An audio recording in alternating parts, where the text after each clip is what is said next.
বন্ধুরা, আজকের ভিডিওতে আমরা আপনাদের জানাবো কোনো রকম গাড়ি বুকিং না করে শুধুমাত্র পাবলিক ট্রান্সপোর্ট ইউজ করে একদিনে প্যারিস শহরের বিভিন্ন গুরুত্বপূর্ণ স্থান আপনি কিভাবে ঘুরতে পারবেন পরিবার নিয়ে, এবং প্যারিস তথা ফ্রান্সের একমাত্র হিন্দু মন্দির কোথায় রয়েছে, কিভাবে যাবেন।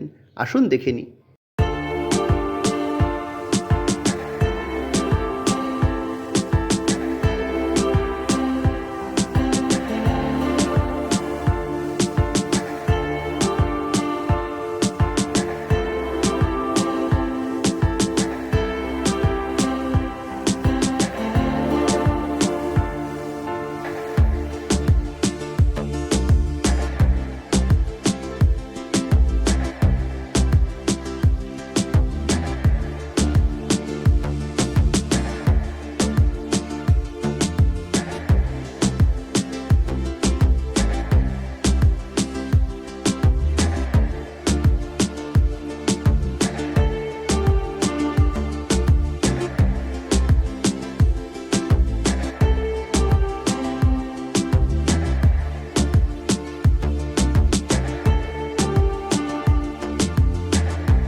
বন্ধুরা, প্যারিসের প্রথম ভোরে আপনাদের সকলকে স্বাগত।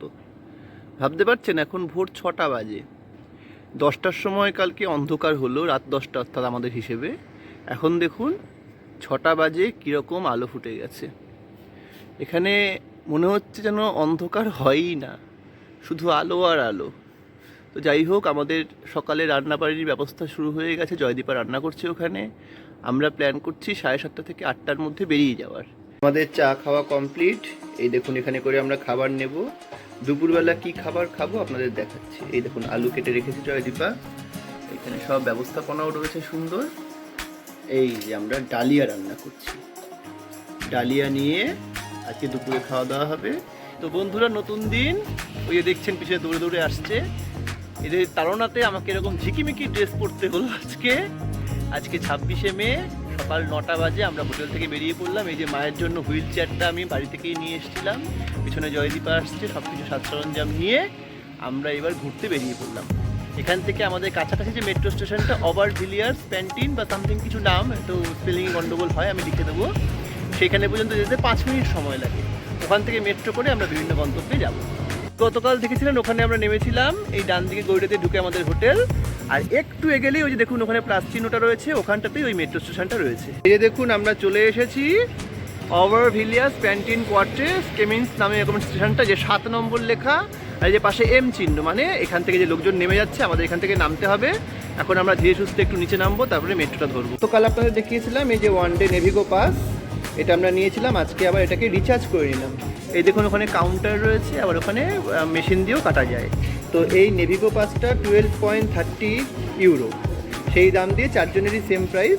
সেটা কাটার ফলে কি হলো, এই নেভিগো পাসের জন্য আমরা সব কিছু রাইড, বাস, ট্রাম, ট্রেন, তারপরে ফিউনিকুলার, সব কিছু আমরা আনলিমিটেড রাইড করতে পারবো। এই যে পথ দেখছেন, এখান থেকে আমরা এবার প্রবেশ করবো ভেতরে। অন্যতম বিজি স্টেশন গিয়ার ডেলিস্ট বা এরকম কিছু নাম, আমি উচ্চারণটা করতে পারছি না, আপনাদের দেখিয়ে দেবো। আমরা সেখানে এসে নামলাম। এখানে দেখুন 7 নম্বর লাইন, 4 নম্বর লাইন, 5 নম্বর লাইন, প্রচুর লাইন রয়েছে। এখন কোন লাইনে আমরা যাবো সেটা দেখে আপনাকে যেতে হবে। তবে যাওয়া খুব ইজি। দেখুন, মাকে নিয়ে আমি হুইল চেয়ারেও চলে আসতে পেরেছি। একটু সিঁড়ি দিয়ে উঠতে হয়েছে ঠিকই, কিন্তু সমস্যা হচ্ছে না। আমরা আমাদের স্টেশন থেকে চলে এলাম গ্যারডেলি স্টেশনে। এবার এখান থেকে চলে যাব, কী যেন নাম বললাম স্টেশনটা, বাস্তিল। বাস্তিল যাওয়ার জন্য আমাদের 5 নম্বর মেট্রো ধরতে হবে। এখন 5 নম্বরে যাওয়ার রাস্তাটা চলে এসেছে। এখান থেকে আমরা ভেতরে প্রবেশ করব। আর ঠিক পাশেই দেখুন এই যে টিকিট কাউন্টার সব কিছু রয়েছে। এটা হচ্ছে গিয়ার ডেলিস্ট, যে রেলওয়ে স্টেশন। সেখান থেকে আসতে গেলে এদিক দিয়ে আসতে হয়। কত লোকজন দেখুন, এখান থেকে আসতে হয়। তো আমাদের আর বাইরে বেরোতে হচ্ছে না, আমরা এই 5 নম্বরটা দিয়ে এবার ভেতরে প্রবেশ করব। দেখুন বাস্তিল মেট্রো, যেখানে লেখা রয়েছে 1, 5 এবং 8 নম্বর মেট্রো যাতায়াত করে। 5 নম্বর দিয়ে আমরা চলে এলাম। এখানে সুন্দর এসকেলেটরের ব্যবস্থা রয়েছে। আর বেরোতেই আমরা চলে এলাম সেই ঐতিহাসিক স্থানে, যেখানে এককালে ছিল বাস্তিল দুর্গ। আমাদের প্যারিস ঘোরার প্রথম স্থান প্লেস দে লা বাস্তিল, অর্থাৎ সেই স্থানে আমরা এখন দাঁড়িয়ে আছি।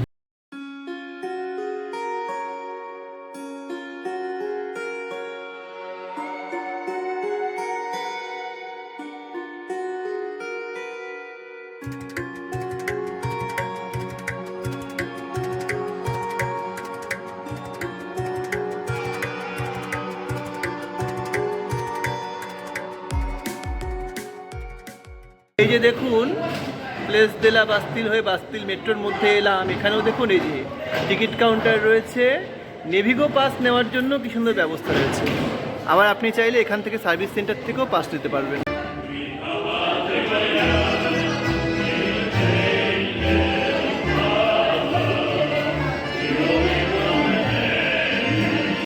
গেয়ার ডু নোট স্টেশনে আমরা চলে এসেছি। এই যে মেট্রো চলে যাচ্ছে, এই যখন শর্টই লেখা, এই পথ দিয়ে আমরা এখন বেরোবো। এই যে আপনাদেরকে এসকেলেটর দেখালাম, এক্ষুনি আমরা এখান থেকে উঠতে যাচ্ছিলাম, দুজন ভদ্রলোক ভদ্রমহিলা আসলেন, তারা নিজেরা উদ্যোগ নিয়ে এসকেলেটরটাকে তুলে দিলেন, মায়ের হাত ধরে উঠিয়ে দিলেন। এত ভালো লাগলো আমাদের, ওই যে ওনারা যাচ্ছেন, আমি ইচ্ছা করে ভিডিও করলাম না, ওনারা ওটা চাইলেন না তাই, কিন্তু আবার বলাটা বাহুল্য যে সত্যি এই মানুষগুলো আছে বলেই একটা শহর দাঁড়িয়ে থাকতে পারে। এত আতিথেয়তা এবং বেশ কিছু ক্ষেত্রে আমি দেখছি মানুষ এত সাহায্য পরায়ণ, সত্যি খুব ভালো। আমরা গেয়ার ডু নোট স্টেশনে এসেছি এবং আপনাদের দেখাচ্ছি এই কারণেই, এখানে বিভিন্ন মেট্রো স্টেশন যুক্ত হয়েছে। এয়ারপোর্ট থেকে আপনি যদি ট্রেনে করে আসেন, RERB ট্রেন, ওই যে ওখানে দেখুন সাইন দিয়ে লেখা রয়েছে, সেটাও এখানে আসে। প্রত্যেক জায়গায় এরকম নির্দিষ্ট করে বর্ণনা দেওয়া রয়েছে, কোনো চিনে নিতে কোনো অসুবিধা হবে না। আর একটা কথা, এই গেয়ার ডু নোটের বাইরে কিন্তু প্রচুর ইন্ডিয়ান রেস্টুরেন্ট এবং হোটেল বহু জিনিস রয়েছে। আমি প্রথমে এখানেই হোটেল বুক করেছিলাম, কিন্তু যেহেতু এয়ারবিএনবিতে সুবিধা হয় তাই আমি অতটা দূরে গেলাম। আপনারা যদি এখানে এসে থাকতে চান, এখানেও থাকতে পারেন। দারুণ সুন্দর জায়গাটা, একদম রেলওয়ে স্টেশনে চলে এসেছি। এই যে এনারা দুজন তিনজন এখানে দাঁড়িয়ে আছে কেন, কারণ হচ্ছে সেই বুলেট ট্রেন, যতদূর সম্ভব এই ট্রেনেই প্যারিস থেকে সরাসরি লন্ডন চলে যাওয়া যায়। স্টেশনটা এখানে দেখুন কত আভিজাত্যপূর্ণ এবং কত পুরনো। যে বিভিন্ন হল দেওয়া রয়েছে, ওই যে হল 2 বলে দেখুন, ওখানে ইংল্যান্ডের পতাকা দেওয়া, অর্থাৎ ইংল্যান্ডে যাওয়ার ট্রেন, লন্ডন যাওয়ার ট্রেন এখান থেকেই পাওয়া যায়। কত রকমের আরিয়ার কত কিছু এখানে রয়েছে। আমরা রয়েছি এখন প্যারিসের তথা ফ্রান্সের সবচেয়ে ব্যস্ততম রেলওয়ে স্টেশন বা মেট্রো স্টেশন যাই বলুন, গেয়ার ডু নোট। সেই গেয়ার ডু নোট স্টেশনের বাইরে এখন আমরা দাঁড়িয়ে রয়েছি। গেয়ার ডু নোট স্টেশন থেকে বেরোলেই এই পথ ধরে আমরা এখন মোটামুটি 10 মিনিটের মতো হাঁটা পথ। এই যে দেখুন দোকানগুলোর নাম, এটা একটা ইন্ডিয়ান রেস্টুরেন্ট, স্বাভাবিক হতেই পারে, কিন্তু বিষয়টা কিন্তু তা নয়। এই অঞ্চলটাকেই বলা হয় লিটল ইন্ডিয়া, কারণ দেখুন প্রত্যেকটা জায়গায় ইন্ডিয়ান রেস্টুরেন্টও, যেখানে বেস্ট অফ ইন্ডিয়া, ওখানে আর্য ভবন, এখানে সর্বনা ভবন, এরকম বলে বলে এই যে রাস্তাটা দেখছেন গেয়ার ডু নোট স্টেশন থেকে গেয়ার ডি ইস্টের মাঝখানে, পুরো জায়গাতে এরকম। এই পথ দিয়ে হেঁটে হেঁটেই আমরা যাচ্ছি ইন্ডিয়ান রেস্টুরেন্ট দেখতে দেখতে। এই দেখুন কি লেখা, gear do note bus station. এবং ওই যে দূরে দেখতে পাবেন আপনারা, ওখানে বাস স্টেশনে বিভিন্ন বাস দাঁড়িয়ে রয়েছে। এই গেয়ার ডু নোট এই অঞ্চলটা প্রচণ্ড গুরুত্বপূর্ণ এই কারণেই, এখানে বাস, ট্রেন, মেট্রো সব কিছুর সংযোগস্থল এবং প্রচণ্ড গুরুত্বপূর্ণ একটা অঞ্চল।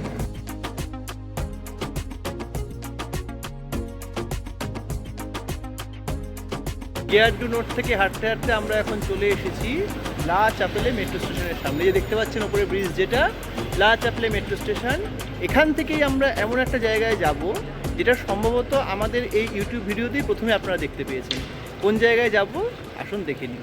আমি এখন রয়েছি প্যারিস শহরের একমাত্র হিন্দু মন্দির গণেশ টেম্পল, তার সামনে।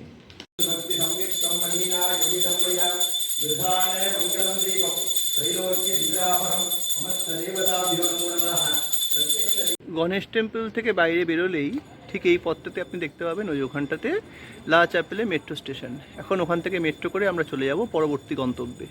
2 মিনিট হেঁটে আসতে এখানে দেখুন এই যে মেট্রো সাইন দেওয়া, লা চ্যাপেলে মেট্রো স্টেশন। এই যে ওরা সবাই ওখান থেকে আসছে, আর পাশে কি সুন্দর একটা বাগান। প্যারিসের সবচেয়ে বড় বিশেষত্ব আমরা দেখছি, এত বড় বড় ইমারত, এত অত্যাধুনিক যন্ত্র যানবাহন, তার মধ্যেও কিন্তু গাছপালা সমন্বিত, খুব সুন্দর ওয়েদার। চলে এলাম লা চ্যাপেলে মেট্রো স্টেশনে। এই যে উল্টো দিকের মেট্রোটা যাচ্ছে, আমাদের মেট্রোটা এই পথ ধরে আসবে। আমরা চলে এলাম অ্যানভার স্টেশনে। সেক্রে কোর বলে এটা লেখা রয়েছে, অর্থাৎ মন্টমার্টের ওপরে যে চার্চ, সেখানে এখন আমরা যাব। এই পথ দিয়ে বেরোতে হবে। এই যে দেখুন আমরা চলে এসেছি অ্যানভার মেট্রো স্টেশনে, আর ঠিক এই পথ দিয়ে আমাদের এগোতে হবে, এগুলোই আমরা আমাদের গন্তব্যস্থলে পৌঁছে যাব। এই যে দেখুন এটা হচ্ছে ফিউনিকুলার পথ, এখান থেকে টিকিট কাটতে হয়। যেহেতু আমাদের কাছে পাস রয়েছে নেভিগো পাস, আমাদের কোনো ফিউনিকুলারের জন্য এক্সট্রা টিকিট কাটতে হচ্ছে না। এই যে ফিউনিকুলারটা উঠে যাচ্ছে সোজা মন্টমার্টে, অর্থাৎ যে সেক্রেড কর্ট বলে যে চার্চটা সেখানে চলে যাবে। ঠিক এখান থেকেই হচ্ছে অ্যানভার্সের থেকে পথ 2 মিনিট হাঁটা পথে এগিয়ে। বিল্টু চল। এখানে আমরা লাইনে রয়েছি, মায়ের হুইল চেয়ার যেহেতু এখান থেকে স্পেশাল লাইন, আমাদের খুব বেশিক্ষণ মনে হচ্ছে দাঁড়াতে হবে না। চালু হয়ে গেল, দেখুন এই যে এই ফিউনিকুলার পথে কত সহজে উঠে যাওয়া যাচ্ছে। একবার তাকান আপনারা, এই যে ফিউনিকুলারে করে আমরা উঠে চলেছি। আর বাকি এই যে সিঁড়ি পথটা অনেকটা উচ্চতায় এবং যথেষ্ট কষ্টসাধ্য, কিন্তু এই পথে আমরা সোজা একবারে পথে উঠে যেতে পারি। তো এখান থেকে আমরা ফিউনিকুলার করে এসেছি, ঠিক এখানটাতেই চার্চটা রয়েছে, কিন্তু এই সিঁড়ি পথটা পার করতেই হবে। তাই আমরা ছায়ার মধ্যে এখানে মাকে এখানে রাখলাম, মা একটু বিশ্রাম নিক, আমরা এই কয়েক মিনিটের জন্য গিয়ে চার্চটা দেখে আবার নিচে চলে আসবো। তো এই চার্চটাতে আমরা এখন ঢুকবো, দেখুন লাইন পড়েছে, তো লাইন দিয়ে আমরা এক এক করে ঢুকবো। চার্চের মধ্যে যতদূর সম্ভব কোনো এন্ট্রি ফি লাগে না।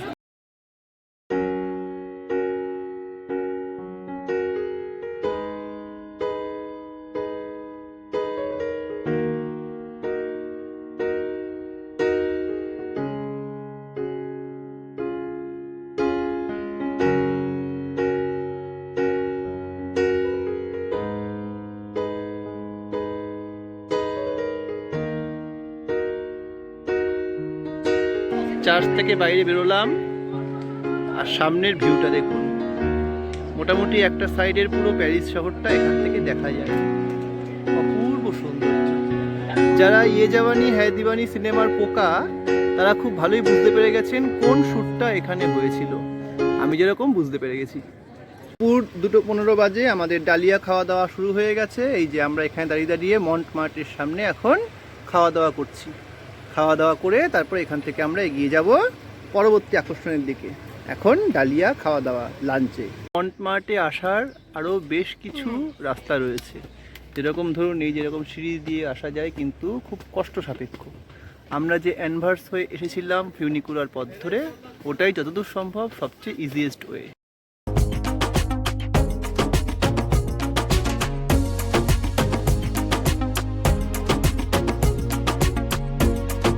পথটা দেখছেন, আমরা হেঁটে এলাম এদিক থেকে। এখান থেকে এলে এই যে একটা মেট্রো স্টেশন, এর নাম হচ্ছে অ্যাবেসিস। প্যারিসের যতগুলো মেট্রো তার মধ্যে সবচেয়ে বেশি সংখ্যক সিঁড়ি পার করে এই মেট্রো দিয়ে নামতে হয়, যেটা আমি শুনেছি। খুব স্বাভাবিকভাবেই সেটা আমাদের পক্ষে কষ্টকর, তাহলে ভাবুন মাকে নিয়ে কখনোই সম্ভব নয়। তাই এই মেট্রো থেকে আমরা নামছি না, কিন্তু এই মেট্রো স্টেশনটার পিছনের পরিবেশটা এবং ওখানে একটা ওয়াল অফ লাভ বলে একটা দেওয়াল আছে, সেটা দেখার জন্য আমরা এখানে এসেছি। আসুন এই অংশটা আমরা এবার দেখে নিই। অ্যাবেসিস মেট্রো, এই যে আমার লাভিং পার্সন, আর তার সঙ্গে দেখতে যাচ্ছি এই যে দ্য ওয়াল অফ লাভ। ভিন্ন ভাষায় দেখতে দেখতে যখন এখানে দেখা যায় বাংলায় লেখা আমি তোমাকে ভালোবাসি, তখন সত্যি খুব আনন্দ হয়। পৃথিবীর বিভিন্ন ভাষাতে এখানে লেখা রয়েছে দ্য ওয়াল অফ লাভ, যেখানে মূলত কথাটা হলো আই লাভ ইউ। এই ওয়াল অফ লাভের ঠিক পাশেই আমরা খুঁজতে খুঁজতে পেয়ে গেলাম বিনামূল্যে জল দেওয়া পরিষেবা। এখান থেকে জল ভরে নিলাম। এবার আমরা এই পথ ধরে এগিয়ে যাব সামনের দিকে।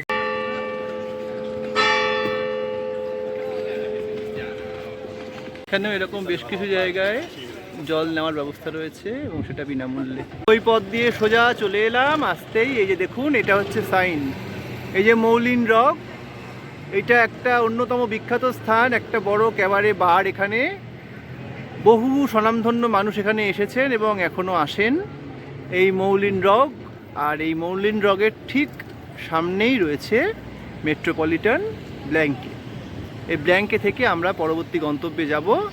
আপনাদের বলে রাখছি, এই পথটা যদি আপনারা নেন তাহলে অনেক সহজেই কিন্তু আপনারা মন্টমার্টে হয়ে ওই পার্শ্ববর্তীগুলো ঘুরে চলে আসতে পারবেন। ব্ল্যাঙ্কে মেট্রোতে চলে এসেছি, এরকম বহু বসার জায়গা আছে। এই দেখুন একটা পিছন দিয়ে মেট্রো যাচ্ছে, আমরা এবার এদিকে মেট্রো করে আর্ক ডে ট্রায়াম্পে যাব। আমরা চার্লস ডে গল মেট্রো স্টেশনে নেমেছি। এই যে আমরা 3 জন আসছি, কারণ বুঝতেই পারছেন প্রচুর সিঁড়ি এই মেট্রোটাতে। মা তাই জন্য শারীরিকভাবে বলছে আমি আর পারছি না, তোরা ঘুরে। তো আর্ক ডে ট্রায়াম্পটা দেখে আমরা আবার এখান থেকেই যেহেতু মেট্রো ধরবো, আবার এখানে ফিরে আসবো। মাকে একটা সেফ বসার জায়গায় বসিয়ে দিয়ে আমরা এবার বেরোলাম। হাঁটা দেখেই বুঝতে পারছেন কি প্রচুর পরিমাণে হাঁটা। এখন মনে হয়েছে ভালো হয়েছে মাকে নিয়ে আসেনি, অনেকটা কিন্তু যেতে হতো এবং সিঁড়িও টপকাতে হতো।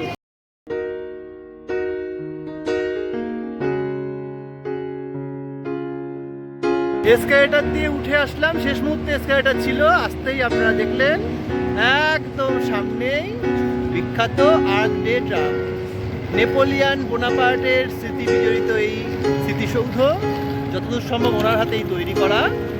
আমরা এখন তার সামনে রয়েছি। এই স্মৃতিসৌধের মাথাতেও ওঠা যায়, ওখানে অনেকে ঘুরে বেড়াচ্ছে, কিন্তু এত চড়া রোদ্দুর, আর আমরা যেহেতু আইফেল টাওয়ারে যাচ্ছি তাই আমাদের আর সেই ইচ্ছাটা নেই। আপনারা চাইলে অবশ্যই আসতে পারেন এবং এটা চড়তে পারেন। দেখুন এরকম দোতলা বাস, বেশ কিছু কোম্পানি তারাও কিন্তু এরকম ঘুরিয়ে দেখায়, আপনারা চাইলে ঘুরতে পারেন। তবে আমরা যেহেতু বাজেট ট্রাভেলার, আমরা তাই মেট্রো পাশে করেই ঘুরছিলাম। চার্লস ডে গল থেকে আমরা 6 নম্বর মেট্রো ধরেছি, এখন এগিয়ে চলেছি আমাদের সর্বশেষ গন্তব্যস্থল আইফেল টাওয়ারের দিকে। এবং শোনা যায় মেট্রো থেকেই নাকি সেটাকে দেখা যায়, প্যাসি বলে একটা স্টেশন আছে, তারপরে বীর হাকিমে আমরা নামবো, যাওয়ার পথেই নাকি আইফেল টাওয়ারকে মেট্রো থেকেই দেখা যাবে। আর তারপর এলো সেই মাহেন্দ্রক্ষণ, জীবনে প্রথম আমরা দেখলাম আইফেল টাওয়ার নিজেদের চোখের সামনে। এক অদ্ভুত অভিজ্ঞতা বন্ধুরা। আমরা সবাই মিলে কোনো রকম ট্রাভেল এজেন্সি ছাড়া কি করে আইফেল টাওয়ার ঘুরে এলাম, এবং তারপর আইফেল টাওয়ারের পাশে সেন রিভার ক্রুজ এবং আইফেল টাওয়ারের লাইটিং দেখতে কেমন লাগলো আমাদের, সব ব্যাখ্যা থাকবে পরবর্তী ভিডিওতে। দেখতে থাকুন জয়দীপা ট্রাভেল।